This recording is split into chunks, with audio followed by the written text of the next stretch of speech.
So now let's consider the convergence rate of steep descent method. For steep descent method applied to the quadratic function, we have shown that the v value will be decreasing or be shrinking at this rate. Okay, so what I mean here is recall the v function is defined as this quantity here, and it is also written as half of x minus x star q norm squared. Okay? And we show that if q is positive definite, then the largest eigenvalue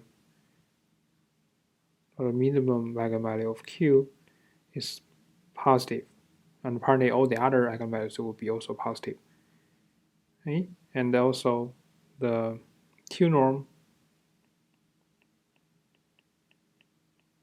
squared of a vector, squared q norm of a vector is defined as the x transpose qx, or you can write it as the inner product of x and qx.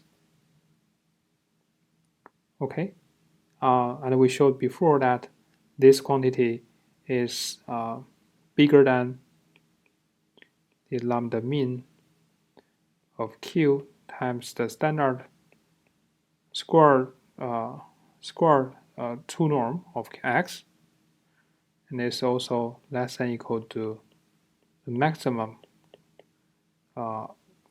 eigenvalue times the square norm of x, standard norm.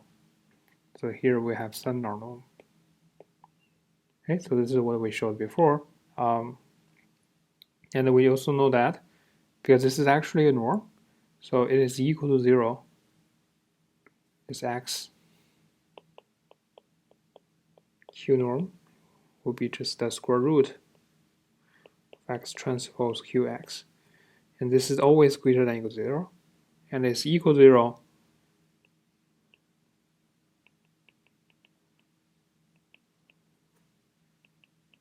if and only if x is equal to 0. It means x is a 0 vector. Okay, and the reason is because this matrix Q is positive definite. So this quantity is 0. This quantity is 0 if and only if x is equal to 0. This is the indeed norm.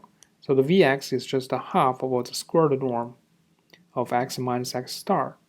And it is equal to 0 if and only if x equals to x star.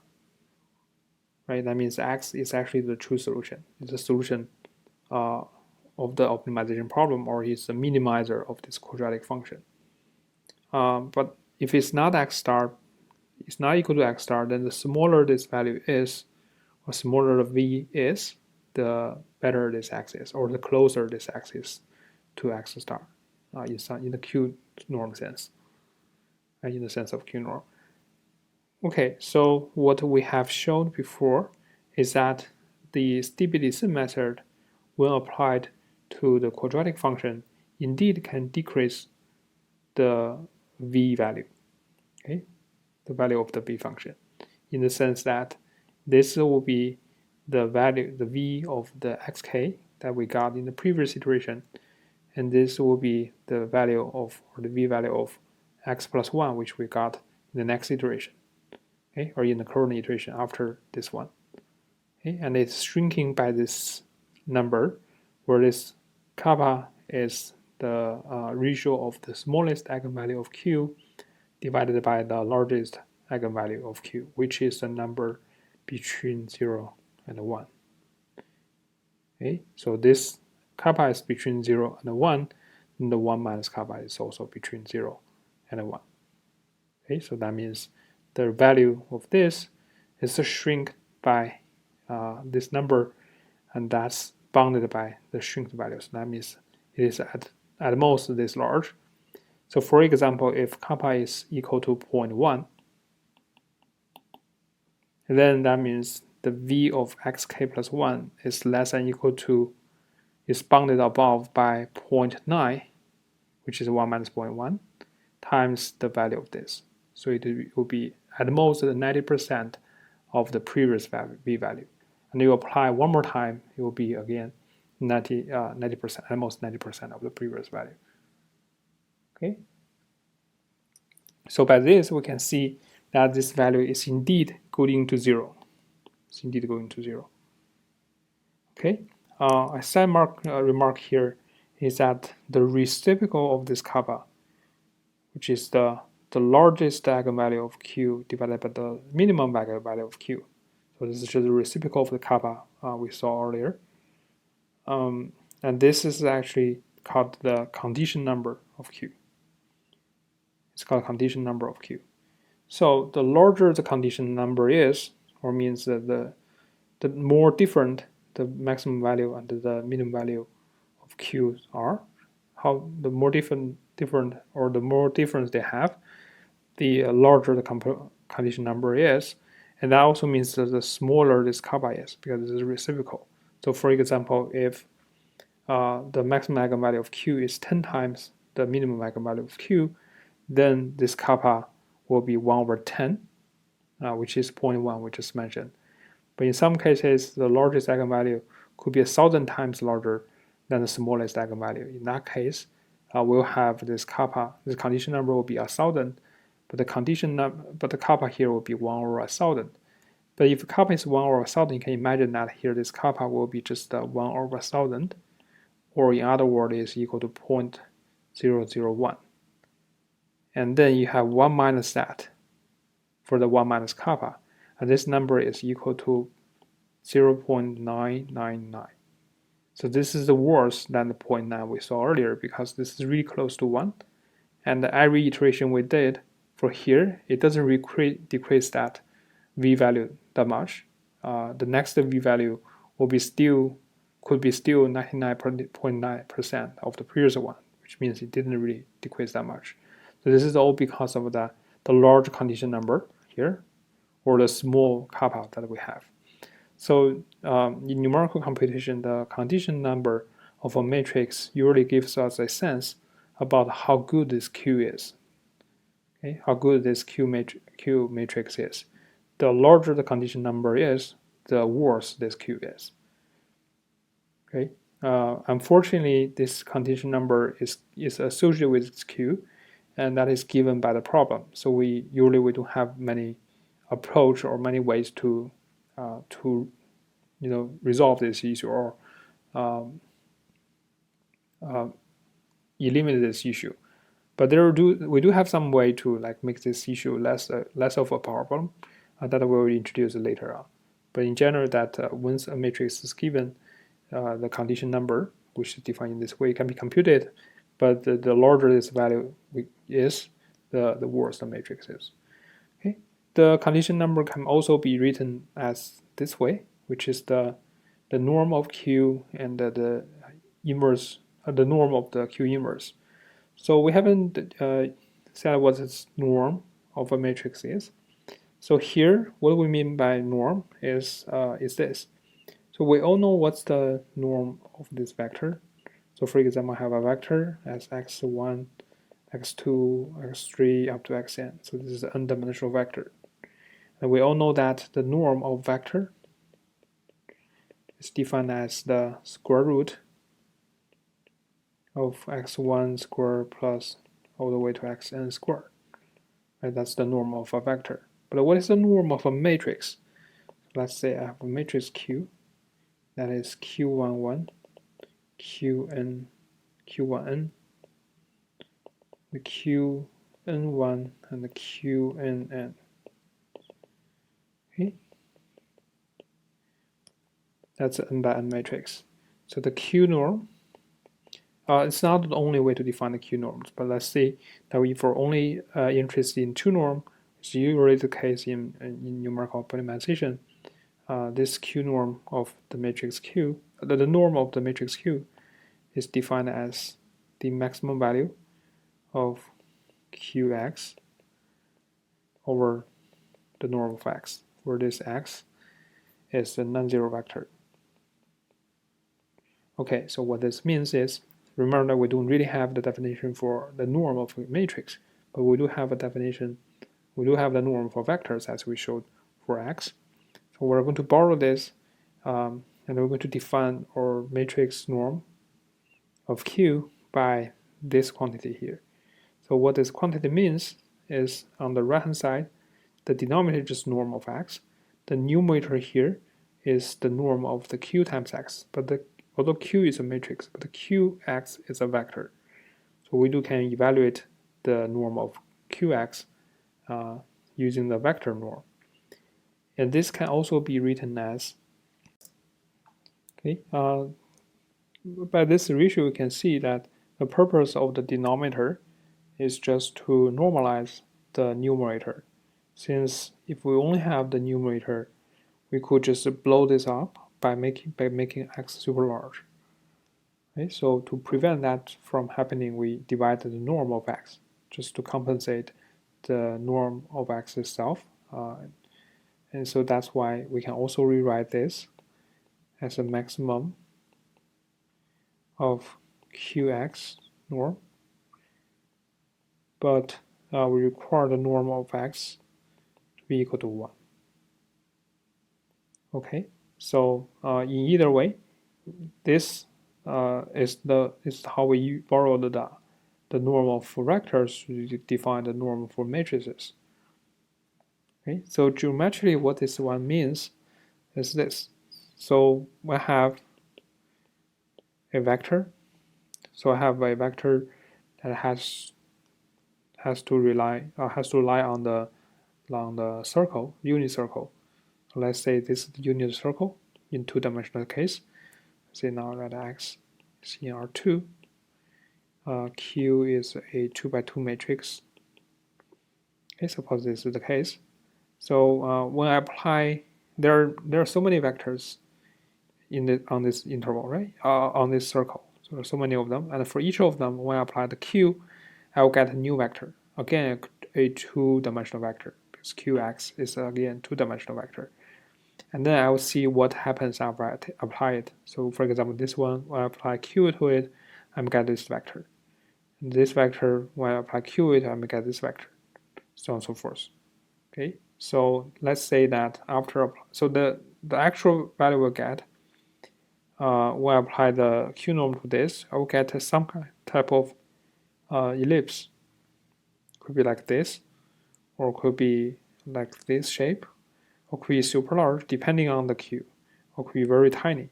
Either way, so that it totally depends on Q. So let's say that when I apply the Q to the vectors on this disk, I get something like this.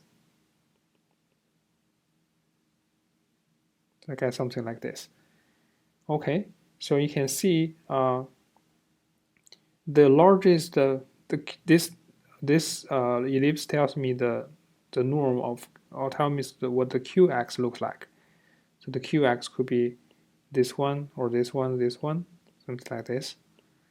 Okay, and I'm seeing that what is the largest norm or the longest vector I can see from this ellipse, and apparently it will be this one or this one, right? They both give me the largest length. So this length is the maximum of the Qx for x, for unit vector x. Okay, and this length is the Q norm. Okay, so this length, the length here is the Q norm. Okay, so this is how we interpreted it. It is actually also the largest eigenvalue of Q. And correspondingly, this one here is the smallest eigenvalue of Q. Okay, and the reason is because when we got this Q here, it's defined as the maximum value of this. That's why it's that. Okay, and that also means that I have this vector that when I apply Q to it, I will just get lambda max of x. Okay? The lambda max of Q times x. So the Qx in this case be just equal to the Q times x, and this x is, if I chose this x to be the eigenvector of lambda max of q, then I know this on the one side is also equal to lambda max of q times the norm of x. Okay, so that's why on the one side, if I chose my lambda x to be the eigenvector corresponding to the maximum eigenvalue of q, I will have qx equals to lambda max times x. The lambda max is a positive number, so I can move it outside of the norm. On the other side, this is the only way that I can maximize this qx norm. So this qx norm divided by x norm will be that according to the definition will be the q norm. Will be the q norm here. So that's why this q norm is just the lambda max, and this is lambda max, and this is lambda mean. Okay, so this is the geometric interpretation of that. So that's what happens. That's why we can rewrite this ratio here as the product of these two. The reason is this lambda max is, as we showed, is just this, and the 1 over lambda mean, as we showed, is the 1 over lambda mean of q is also equal to the lambda max of q inverse. So this is equal to the matrix norm of q inverse. That's why we got this second term here. Okay, so you may see in practice in other books or papers that says they say that the condition number is defined in this way. But you just keep in mind that that's just equivalent to this one. Okay. And usually we work on the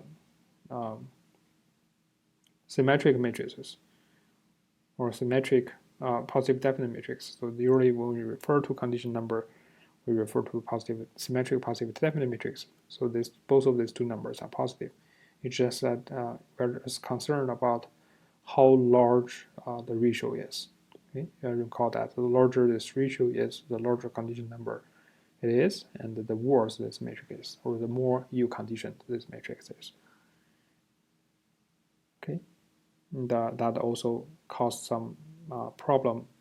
That will also make our algorithm less efficient.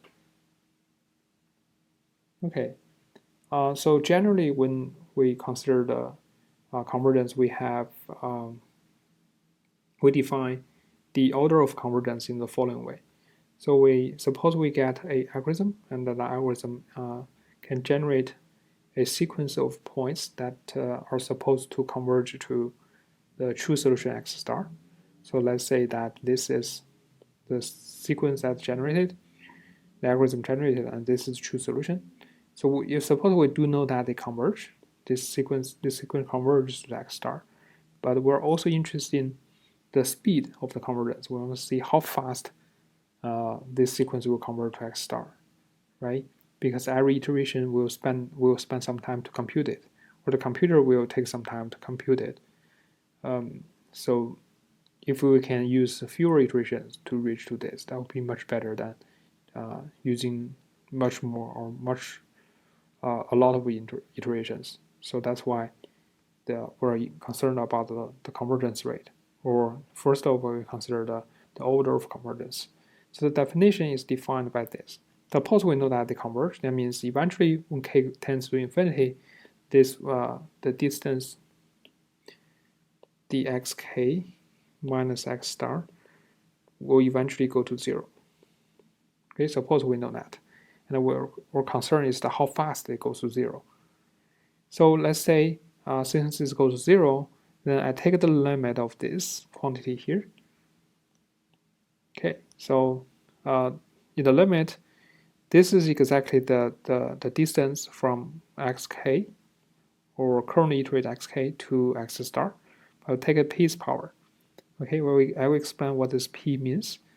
And the numerator is the distance of the next iterate. So we generated xk plus 1 based on xk, the next point, and they will get a new distance.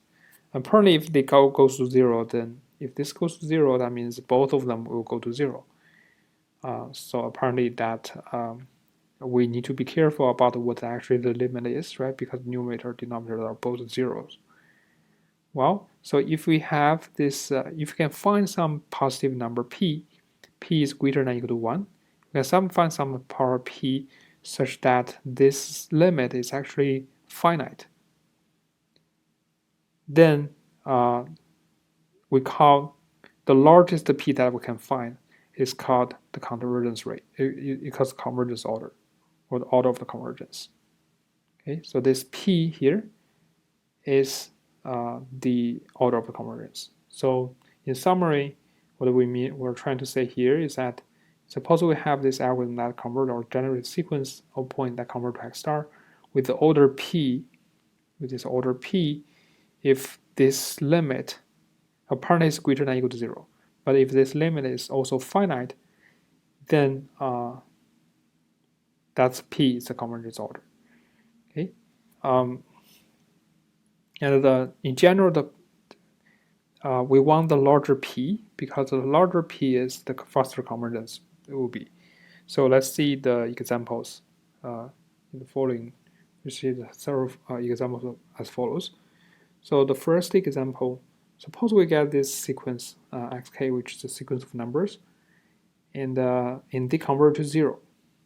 They're like this. They're like a 1 over k.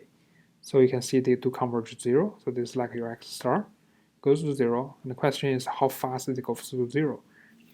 Well, to follow the definition before, let's say that the definition says that we're trying to see, since that all of those things are scalars, so I just use a standard absolute value to the power p.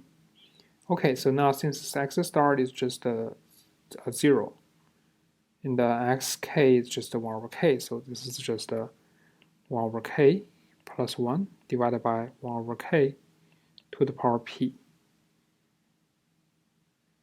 right? And that's just a 1 over k to the power p, and I put it on the numerator, that gives me k to the power p over k plus 1. So I need to find the largest p such that this one is finite as k goes to infinity. So I need to find the largest p possible. Okay, so that's what this slide says here. We need to find the largest p such that this is finite. So apparently when p is less than or equal to 1, this number will be finite, because when p is less than or equal to 1, the denominator will grow faster, or at least no slower than numerator. For example, if p equals to 1, then we know that k over k plus 1 will go to 1, right? Which is finite. The limit is finite. But if k has a power p less than 1, then the denominator will grow. The numerator will grow slower than the denominator. So that means this will go to 0. This is p equals to 1. The p less than 1. So apparently when p equals to 1 or less than 1, we do have a finite limit for this ratio. But what if the p is greater than 1? And then that will be an issue problem. So we have the k to the power p times k plus 1. And that can be written as k over k plus 1 times k to the power p minus 1. Right? I just split the power p to 1 plus p minus 1. Okay, so that's why when p is greater than 1, I can write it in this way, but this one will blow up. The reason is this one here is approaching to 1, but this one here goes to infinity, since p is greater than 1, so p minus 1 is greater than 0. And the k to some positive power will blow up as k goes to infinity. Right, so this one will blow up. So for this limit to be finite, the p has to be equal to 1 or less. So the largest value we can find is p equals to 1. And that is why this sequence here converges to 0 as at the order equal to 1, at order p equals to 1. Okay, so that's one example. Next example, let's say that my xk is q to the power k. where q is strictly between 0 and 1. So you know this is the geometric sequence, and for k tending to infinity, this will go to 0. So again, the x star, the limit x star is also 0. So we can check the ratio here, and we can see that when we put the power p here, this is the q to the power k. So in total, that will be q to the power k times p, right? K times p, and the numerator is q to the power k plus 1. That's this. Okay, so I just combine their powers. I'll have k plus 1 minus kp. So I summarize them and reorganize them into this. So this is just the k plus 1 minus kp. Okay? And so let's say that q right now is between 0 and 1, it's really between 0 and 1. So if I want this whole thing to be finite as k goes to infinity, I need to make sure that this power is positive. Right? If it's negative, then it's not okay. If it's tending to negative infinity, then this will be bad. So the only thing that the only chance that we can make this whole thing to be to have a finite limit is to make sure that this power here is positive as k goes to infinity. So to make sure that k, so in that case, you can see that the 1 minus p has to be greater than or equal to 0. Okay. Otherwise, if the 1 minus p is less than 0, then the k times this will be negative. It will tend to negative infinity. And the whole thing will be tending to negative infinity. And that is not okay, right? That cannot make our limit to complete this thing with a finite limit. So the only possibility is that the 1 minus p is greater than or equal to 0, which means 1 is greater than or equal to p. So again, in this case, q has to be less than or equal to 1. Okay, so the largest the value of p for this limit to be finite is p equals to 1. So in this case, the convergence order is again 1. Okay, so we checked the two different cases, but they both have this order 1. But actually, when you take a closer look, you can see this one and this one. I believe you all know that this one goes to, in general, this one should go to 0 much faster than this one, right? Especially your q is closer to 0. This one will go to 0 really fast, and this is slower. So that's why. So although they both have the order convergence order 1, but in practice this is a faster one than this one. So that's why usually we call this a linear convergence rate.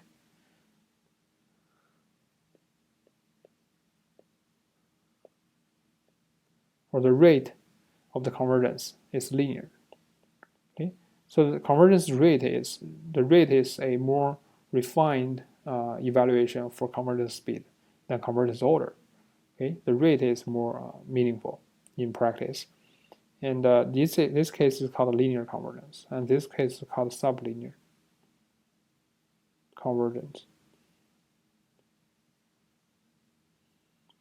rate. So the subtle difference of them is this. Usually when we consider convergence rate, we're interested in this quantity.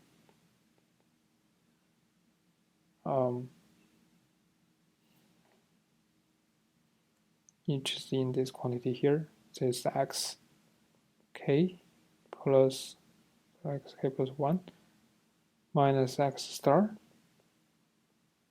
over x k minus x star. K goes to infinity. We want to see what this one is. So I know that p equals to 1 is the order. So I can only have this power here equal to 1. I can only have 1 here. So I just eliminate it. Okay, and although it's all 1, but I want to see that what exactly this value is. So for the case below, in the second case, we know that this is equal to the limit k goes to infinity, and the numerator is q to the power k plus 1 denominator is q to the power k. So the difference of this, or the ratio of this, is just q. Okay, and we know that this is between 0 and 1. Well, if we check the first case, then the limit of xk plus 1, or first example, we know that this ratio over xk minus x star, when k goes to infinity, is equal to limit of k goes to positive infinity. So the numerator is 1 over k plus 1. The denominator is 1 over k. As we said, the convergence order is 1, so I can only put 1 here. So I have this, and this becomes the limit of k over k plus 1. K goes to infinity, and we know that this is just equal to 1. So compared to the second case, my limit here is equal to 1. And this one is q. So what this quantity means is, for when k tends to infinity, this is the old arrow, or the distance. You can see this distance from xk to x star. This is the arrow at the kth iteration. This is the arrow at the k plus 1th iteration. So if this ratio is approaching to 1, that means when k goes to infinity, the arrow to the true solution doesn't tend to decrease that much, right? It tends to be constant, equal to 1. So because this ratio is equal to 1, so it seems that this one doesn't really decrease that much. It's almost the same as this one. But for this case, when we take the ratio here is equal to q, so that means although k is very close, very large, and xk is very close to x star, but every time you do this iteration, the next time the arrow will be always reduced by the rate of q, the ratio of q. Okay, so for example, q is 0.8 or 0.5. That means every time you do every iteration you do, the next arrow will be either 80% or 50% of the previous arrow. So it's keep decreasing. And that is why this one is generally superior than this one. Okay, although they both have the order 1 here, convergence order here, but their convergence rate are different. One is linear, the other one is just sublinear. Okay, we studied the two cases which are both order 1. Let's see another example that has a convergence order 2. So let's say that our xk has this as the rate. This rate is, the q is again between 0 and 1, but its power is not k, but 2 to the power k. Okay, so you can see that this grows to infinity really fast, right? When k goes to infinity, 2 to the k goes to infinity really fast. And if this power goes to 0, infinity very fast, and this whole thing will go to 0 really quickly, because q is between 0 and 1. Okay, so we can look at, so in this case, x star is again the 0. So when we look at the ratio here, so the numerator is q to the 2 to the k plus 1, which is here. And the denominator is q to the 2 to the k to the power p. So it's p times 2 to the k. The power is p times 2 to the k. Okay, so now I combine their powers. I just subtract this from this. I'll get that. Just get this power, q to this power. So again, to make sure that this, when k goes to infinity, this whole thing is still bounded. We just need to make sure that this power tends to stays positive, okay, or greater than or equal to 0. So for this one to be greater than or equal to 0, I have to make sure that 2 minus p here is greater than or equal to 0. That means p must be less than or equal to 2. Okay, as long as p is less than or equal to 2, this limit is finite for k going to infinity. So in this case, the largest number is p equals 2. So that's why in this case the convergence order is 2. Okay, and this convergence order 2 is much faster than the convergence order 1 we set here. Okay, so in this case, the order is 2, and that's corresponding to a convergence rate called quadratic rate. Quadratic convergence rate. Okay, so what this actually means is, say I have xk plus 1 minus xk, or x star, and I divide it by xk minus x star squared. If this limit k goes to infinity, if this limit is finite, that means it's bounded by some positive number, okay, bounded by some fixed positive number, then you can see that this will be going to 0 really fast. The reason is, for example, I know that this quantity is equal to, let's say, I know this quantity is equal to, let's say 100, even 100 or 1000, doesn't matter. Sometimes even smaller than this. So now let's say that at kth iteration, I know that my xk goes to x star. So let's say that at kth iteration, the distance here is, say, is equal to 10 to the negative 2, even this. So that means this, let's say even smaller, 10 to the negative 3. Okay, and for k large enough, I know this will happen eventually, right? Since it's going to 0. Now this is approximately what is 10 to the negative, sorry, this square, 10 to the negative 6, right? And then this ratio tells us that the next iterate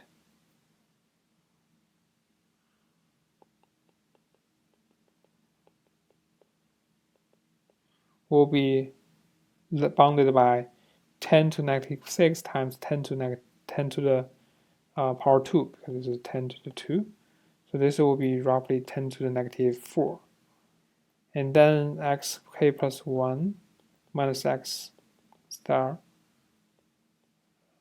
squared will be 10 to the negative 8. At the next time, we can see that this will be xk plus 2 minus x star will be 10 to the negative 8 times 10 squared. So it will be 10 to the negative 6. So it's getting closer to 0 really quickly, even if this is 100. If this is not 100, this is like just 1, then this will go to 0 much faster than when we showed than in the previous two cases. Okay, so this is called the quadratic convergence rate. Right? The OR is corresponding to the convergence order equal to 2. Okay, so in general, as we said, if we can show, you can know that the algorithm generates a sequence that converges to the solution x star, then the convergence order is defined as the ratio, the largest integer that makes this this limit finite. Okay, so an easy way to check that is if we can show that the xk plus 1 minus x star is as the same order as, or is proportional to this quantity to the power p, then the convergence order is at least p. Okay? Because in this case, you know the limit of this two ratio to the power p will be a finite number. So at least the p works. Okay? And then we will show that it's pretty easy to show that this p has to be greater than or equal to 1. The reason is if p is less than 1, then even if, say, if p is less than 1, say for example p is 1/2, then even if xk minus x star is already 10 to the negative 2, then the next iteration, because p is equal to 1/2, if p is equal to 1/2, then this will be approximately 10 to the negative 1, which is equal to sk plus 1 minus xk x star, which is even worse than the previous arrow. So that is not what we're concerned. We're concerned in the case that xk actually goes to x star. We want to have an arrow that is not increasing.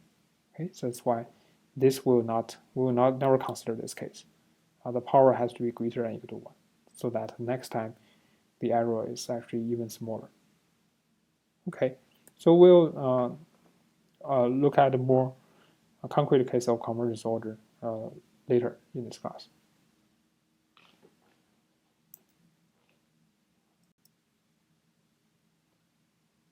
Okay, next we revisit the Newton's method. This time we're going to apply the Newton's method to multivariate functions where the variable x is a vector instead of a scalar. Okay, so the purpose of Newton's method is to improve the gradient method by using second order information. So remember that the gradient method only uses the gradient of the function, which is the first order information. Okay? If we incorporate the second order information or the Hessian of the function, hopefully we can improve the convergence, and that is the purpose here. Okay, so the idea here is to approximate the function f, the objective function f, at the given point, at the current point xk, locally by a quadratic function. And then we, instead of minimizing the original function f, we try to minimize this quadratic function. And one thing on the one side, we hope that it is the quadratic function is a better approximation of f than the first order information, which is basically using the tangent line. So quadratic function is supposed to be a better approximation than straight line, and also the minimizer of the quadratic function hopefully is still easy to get. Okay, so recall in the one-dimensional case, if this is the function, we know that, say this is the function, if we have the x here, this is the xk, and locally we approximate this function using a quadratic function, say like that.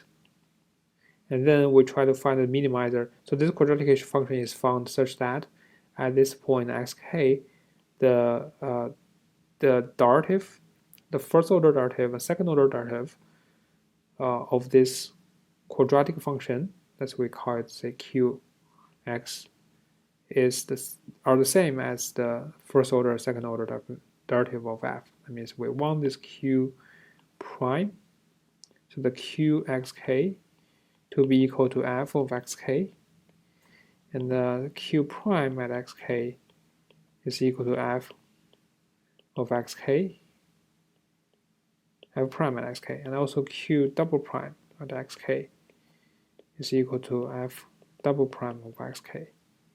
So we want to find this quadratic function such that they match the f, the derivative of f, and the second order derivative of f at the same point. So we got this one, and then we minimize, instead of minimizing or taking the minimizer of the original f, which is difficult, we take the minimizer of this function, and hopefully this is easier to find a solution. And that's the point we call xk plus 1. So this is the purpose.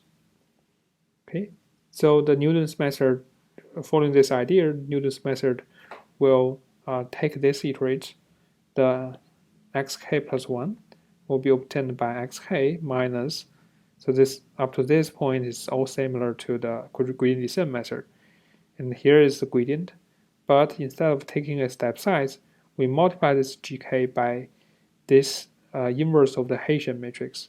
So here, this gk is as we said before, it's just the gradient of f. The Hessian, the hk here is the Hessian of f at the point xk. So you all recall that the Hessian of a matrix. So suppose I have a function f. It's taking a vector, n-dimensional vector, to a scalar. So in other words, if I have a vector x, xe1 to xn, and we send it to f of x, which is a scalar, then the gradient f of x is just stacking the partial derivatives.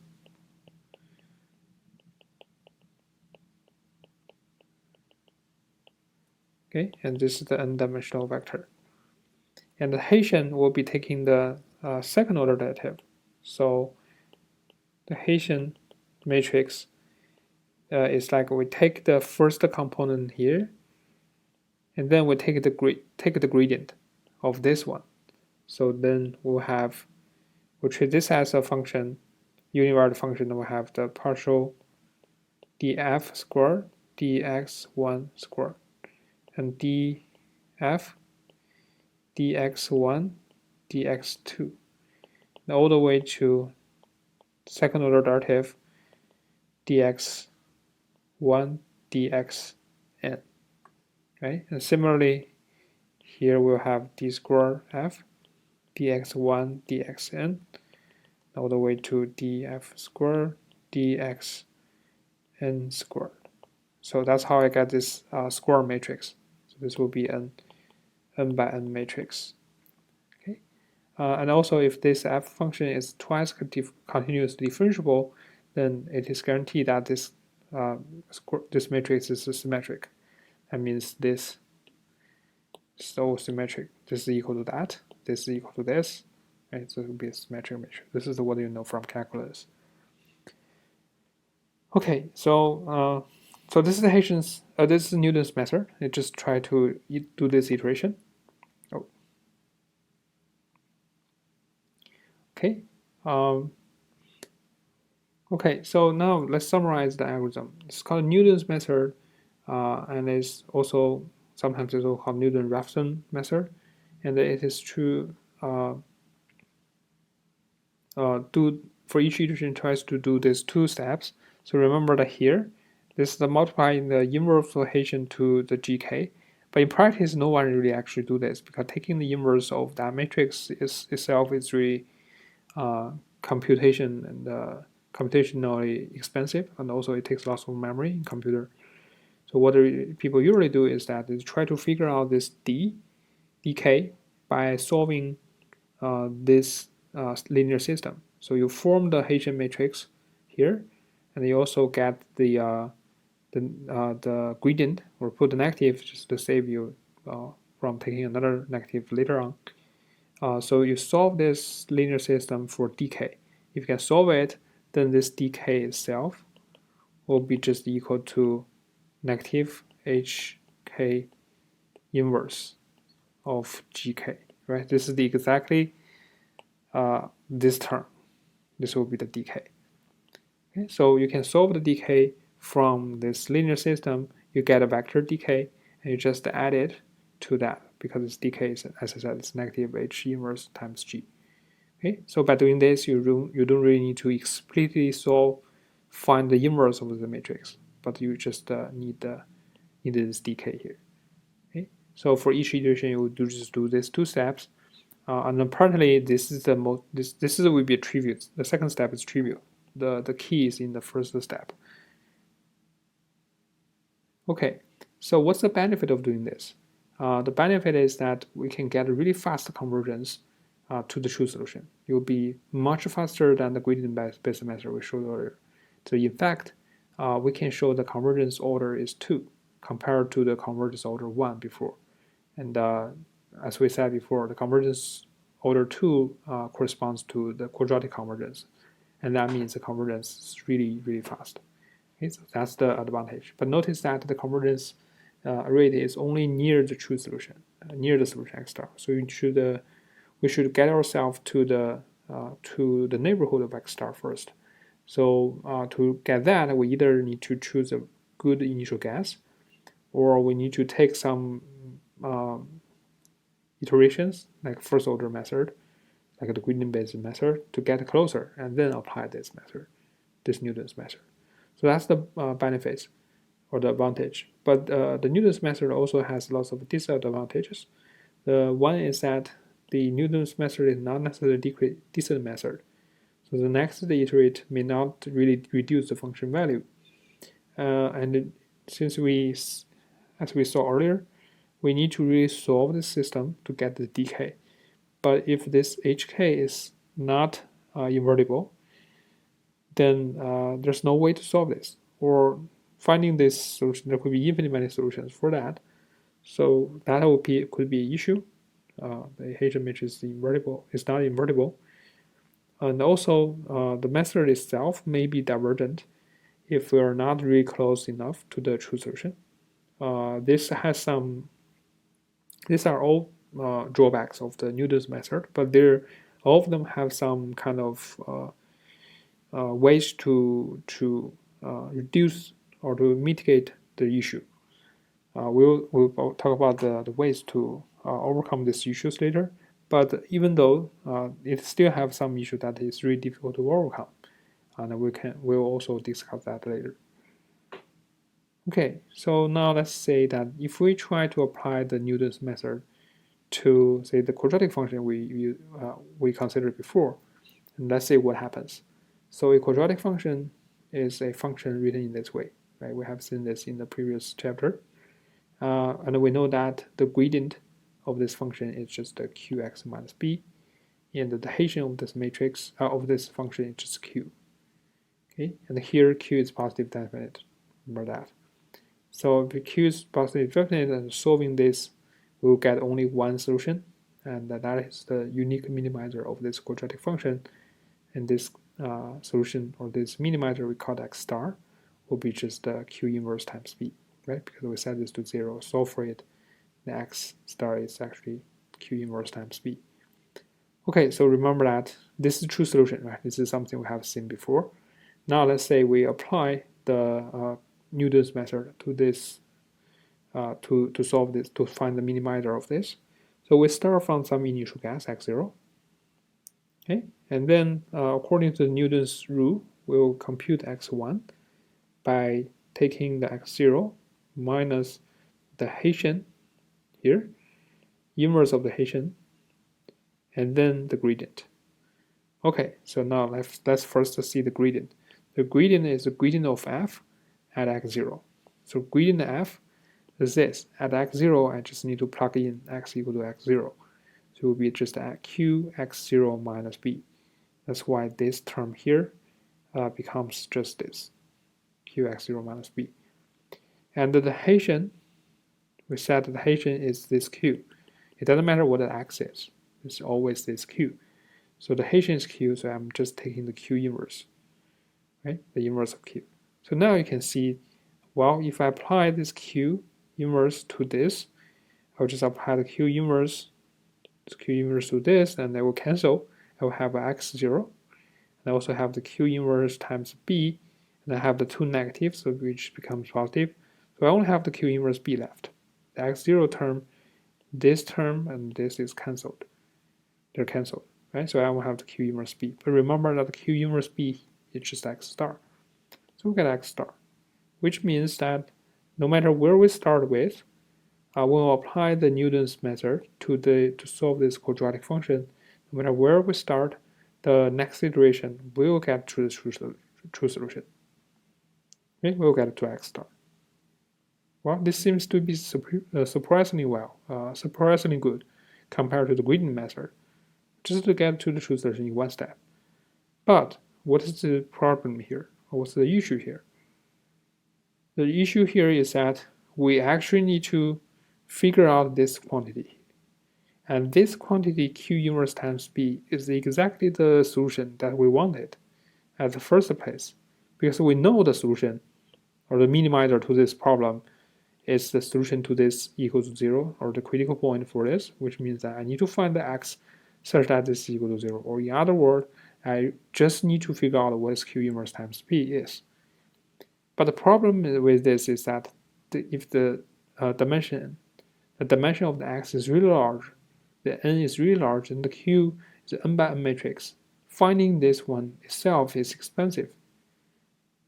Right? So that's why the people usually don't try to avoid doing this, try to avoid finding this. So that's why, although it looks like that we just got to the true solution within just one step, but the problem is that solving this step is not that easy. Okay, so this is actually an intrinsic issue with the Newton's method. Okay, but no matter what, the Newton's method, if we can afford to solve, to do the Hessian, to compute the Hessian and compute the solution for this, or compute the d by solving this linear system in each iteration, then Newton's method proves to be really fast in terms of convergence order, or in terms of the iteration number. So formally the statement is here. Suppose that I have this this objective function that is 3 times continuous differentiable. That means f, we can take the gradient of f, Hessian of f, and even the third order derivative of f. If they're all continuous, then, and also there exists a true solution. There exists a solution x star for the which is the minimizer of f, and at this minimizer, the gradient is equal to 0. This apparently has to be true if we're this is the first order necessary condition for x star to be a local minimum. And also this Hessian matrix is invertible. Then as long as we start from some x0 that is close to x star, then the Newton's method will generate this sequence x1, x2, x3 generate sequence such that the sequence will converge to x star with the order at least 2. Okay, will be converging to the x star with the order at least 2. We said that the convergence order 2 is really fast. So that means if we know that x star is a local minimum, and the gradient there is 0, and the Hessian there is invertible, then if we start from some place that is really close to x star, then the convergence to this x star is really fast. It's order 2. Okay, so let's prove this.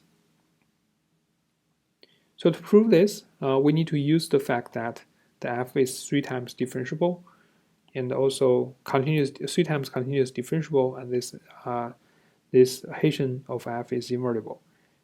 Okay, and because of this, we know that in the neighborhood of x star, so let's say that this is the x star, I know that the Hessian is invertible there, so that means because the second order derivative is continuous, then I know that there is a neighborhood of that and with the radius r. So I call this one b x star r, means that it's a ball in the n-dimensional space, so it's like a hyperball. This ball is centered at x star with the radius r. So I don't know how large this r is, which is there must be some r, such that since I know that my Hessian is invertible here, so Hessian is a continuous function, right? This is the gradient.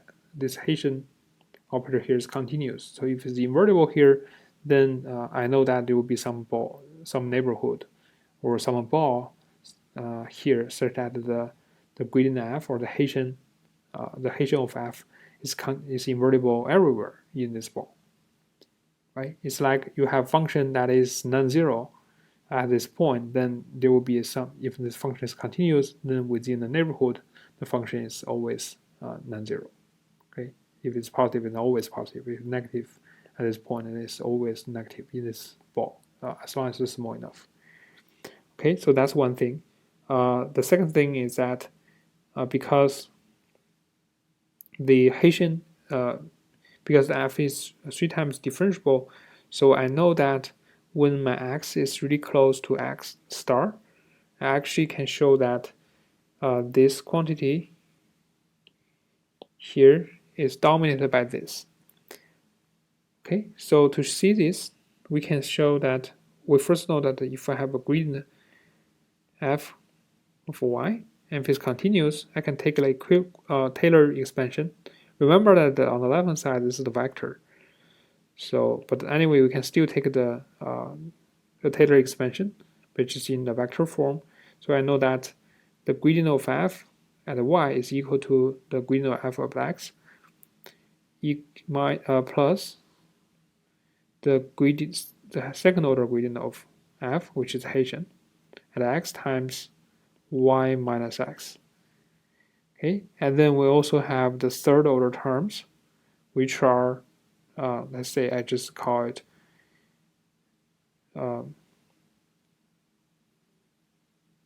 say half, and I will have this fx y minus x cube squared.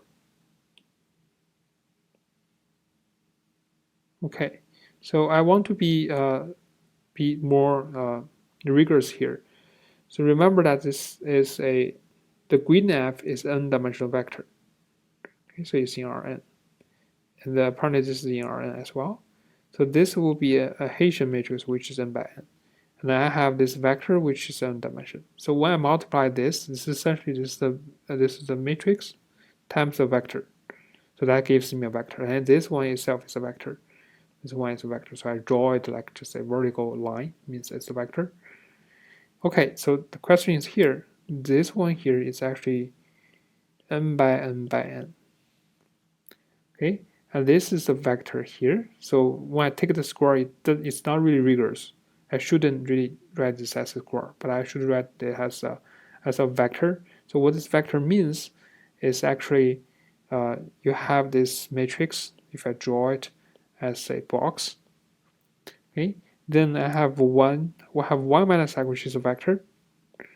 I have another vector which I need to put it at 0, like what we saw before. If I have a matrix in the middle, I should put it in this way. This means that I have a row vector, a matrix, and a column vector. So here I'm going to do the same, but remember that the third order derivative of f is actually a matrix n by n by n, is n by n by n. But for y, I only have this and this. But that's okay. So I would apply this to each slice of this matrix. So what I will get eventually is just when I multiply them together, I can just say that it's a vector. Okay, so this is the 1 by n, this is n by n by n, this is the n by 1, and this is actually n by n-dimensional vector. You can say that it's 1 by 1 by n, but it's just an n-dimensional vector. So I will get a vector, eventually I got a vector here. Okay, but that doesn't matter. What really matters is that the norm of, so I move these two terms both to the left. I move this to both to the left, and then I take the norm. So what I'm doing here is I move this to the left. I'll get this minus that, this minus that. I'm going to remove this. So I have this norm should be equal to this norm, and plus some higher order terms, but that doesn't really matter. Okay, so now let's say I'm going to eliminate these other things. We can see it more clearly.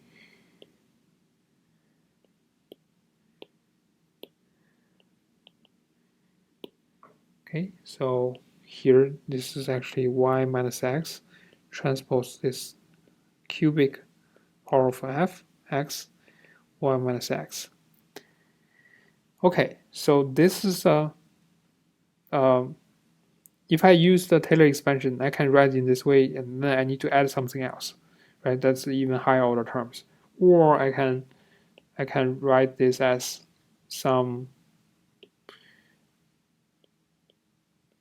c, where this c is somewhere in Rn. So it's kind of, you can treat it as a some point between x and y, right? This is the one way to expand the Taylor expansion. So this could be c here.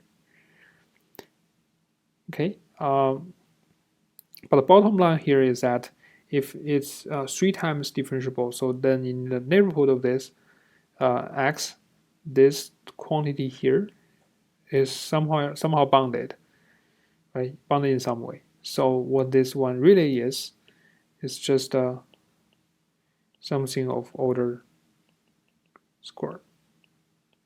Okay, little o of that.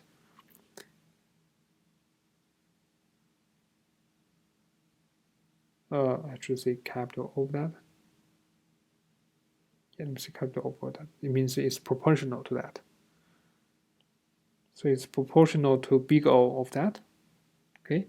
Now I just replace the y. So this holds for any y close to x. So now I use the y is equal to x star. And then I can get the first equation here. So this y is just x star.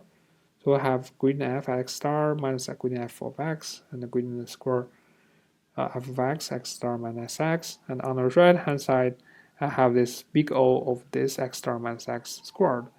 And the big O means that there exists some constant. So big O of that means the big O of A. We take the limit when A goes to 0. This is bounded by some constant. Okay, so that means when A is close to 0, this big O of A is some function that is going to 0 equally fast. At least not slower than A itself. Okay, so that means this term is actually going to 0 equally fast as the square of y minus x. So let's say that the rate is this. Okay, so that's why we have this. We can find some C1 such that this is true when the x is really close to x star. Okay, so this is the most tricky one in the three. So the second one is, as I said, if your x is close to x star, then since the Hessian of f, the Hessian at x star is invertible, so that the Hessian of f anywhere in this ball will be invertible. Okay, and it's invertible so that the smallest, I would say the smallest eigenvalue, or the eigenvalues will be all non-zero, right? So when we take the inverse, the eigenvalues will be just the new matrix, the inverse of the matrix has eigenvalues just like the reciprocal of the original eigenvalues.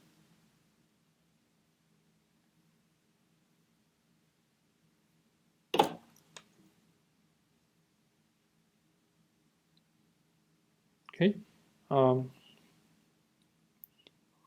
One way to see this is, for example, if the Hessian matrix is positive definite, then all the eigenvalues are positive. So the inverse of this matrix has the norm of the inverse of this will be just the largest eigenvalue of this inverse, which is 1 over the smallest eigenvalue of the Hessian, but that is positive, so that's why it must be bounded by some number, say 2. Okay.